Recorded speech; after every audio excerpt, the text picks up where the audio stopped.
Это история про одного пса.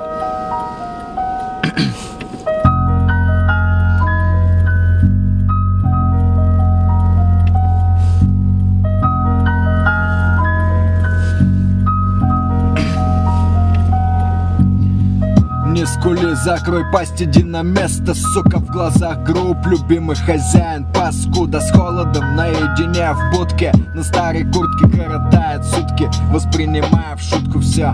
Любовь есть, он любит, да, даже гладит иногда, но глаза не те уже, не того щенка, который под той самой курткой был доставлен в дом.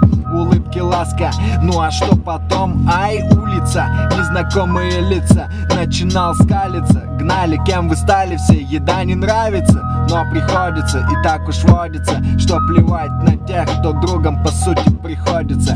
Крик души слышен скулом и воем в будке, я дышу, я поборюсь, но мысли в промежутке о том, как хорошо быть котом, который спокойно заходит в тот дом. Так вот я о чем я, если бы хотел бы, то давно бы перегрыз канат короткий, хозяйке в глотку вцепился бы так плотно, и потекла бы кровь, как реки Вавилона. За метлу и камни брошены в мою сторону, а им все равно, что есть, что нет, что было, что не стало. Сорвался с ошейника и бежал, куда глядел, и не волновало совсем, что там в том дворе, где вырос, где грубость и сырость, где палки и свист, стая дворовых приняла как своего. Появились чувства там, где все за одного, и ошейник не давит на гордость, свобода и вольность действий, где из-за лая нет никаких последствий. Пробегая однажды рядом с домом родным, увидел, как хозяин курил. Он был совсем седым, увидевший друга, встал на колени и молил, чтобы подошел Мухтар, но Мухтар не подходил.